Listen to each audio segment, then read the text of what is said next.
Dia tidak punya duit kan? Tidak punya. Mebelnya di rumahnya mewah. Dia bisa beli ensiklopedia. Paham ya? Yang harganya jutaan itu. Bagaimana sejarah hewan, sejarah gajah, sejarah tumbuhan. Untuk dibaca sama dia, anak istrinya. Tidak penting sebenarnya. Tapi hadis Nabi nggak ada di rumah.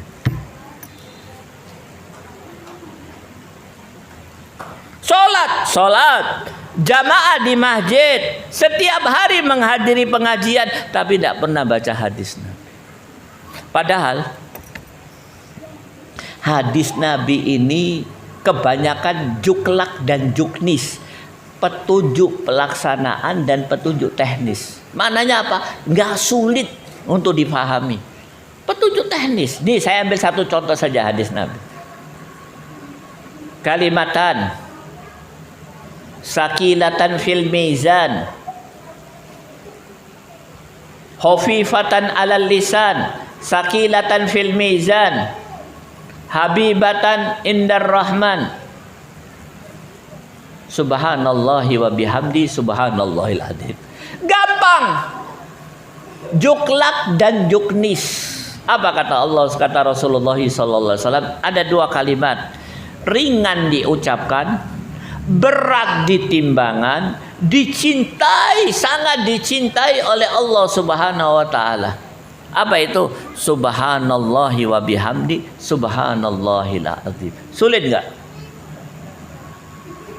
Tapi banyak di antara kaum muslimin melupakan. Nih, kita coba berhitung, Pak ya. Saya pernah bertanya kepada satu orang yang belajar hadis. Dia ke luar negeri, dia balik. Saya tanya, hadis Nabi itu sebenarnya seberapa sih jumlahnya? Ya banyak sekali. Bisa lebih dari 1 juta kalau dikumpulkan semuanya. Atau mendekati 1 juta, oke. Ya ratusan ribu lebih. Oke. Pak, kalau satu hari kita baca 5 hadis Nabi, saulan biro 150. 1 tahun 1.800, 10 tahun 18.000 hadis, pulang dari 20%-nya. Banyak yang belum kita pelajari. Maka nasihat saya buat bapak-bapak dan ibu sekalian, Allah tidak melihat hasil. Yang dilihat oleh Allah adalah kesungguhan kita. Walladzina jahadu fina lanahdiyanna lahum subulana.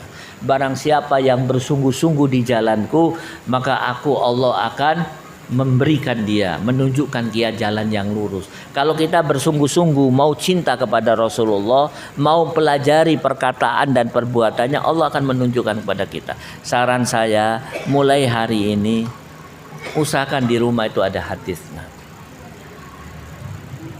Dan dengan hadis Nabi kita akan tahu sejarah Nabi, bahkan sejarah para sahabat.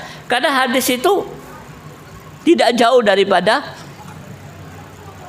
informasi tentang sahabat juga, apa yang dilakukan oleh sahabat. Karena di hadapan kita ada 2 sunnah.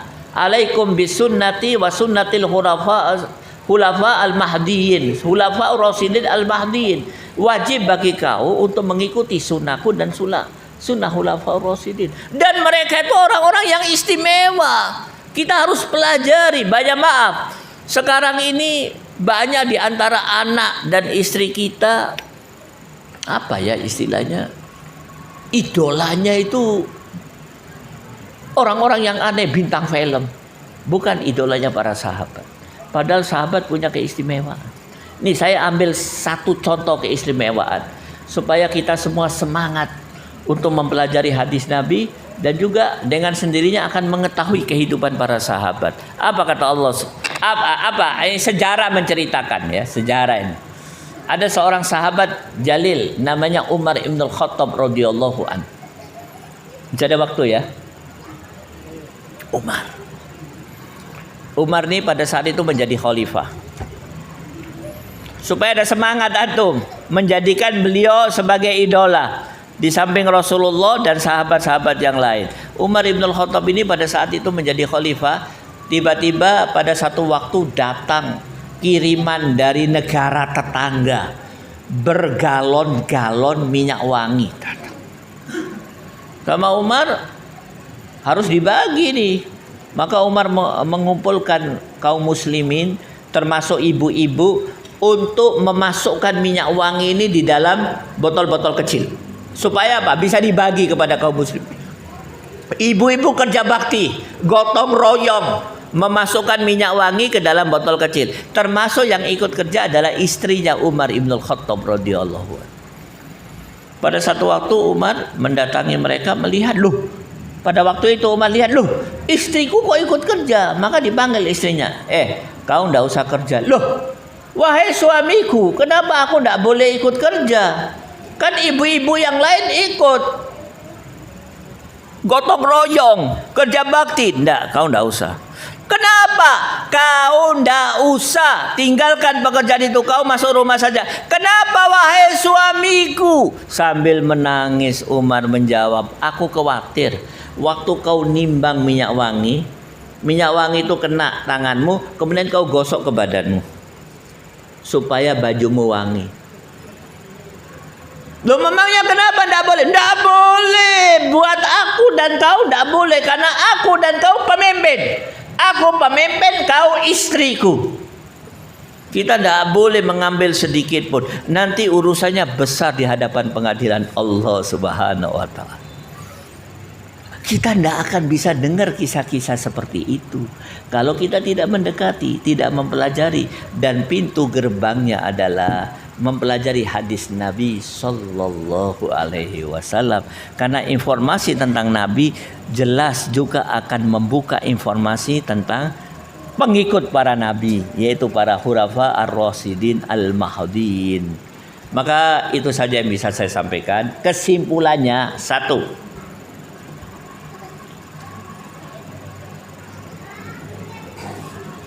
di tiga keadaan, di sakaratil maut, di alam kubur, di akhirat, kebanyakan manusia menyesal. Yang kedua, di antara yang disesalkan adalah waktu dunia meninggalkan amal-amal, baik amal yang kecil maupun amal yang besar. Tiga, bagaimana caranya supaya kita tidak termasuk orang yang menyesal?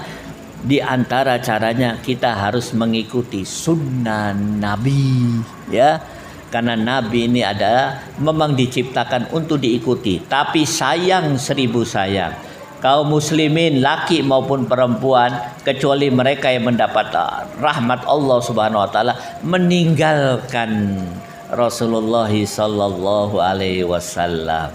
Mereka hanya mencukupkan dirinya hanya membaca sholawat, tapi tidak mengikuti baik perkataannya maupun pekerjaannya atau amalnya. Mungkin itu saja yang bisa saya sampaikan. Mudah-mudahan apa yang saya sampaikan memberikan manfaat bagi diri saya juga buat antum sekalian. Aku qouli hada wa astaghfirullahi li wa lakum wa li syairil muslimin min kulli dambin fastaghfiru innahu wal ghafurur rahim.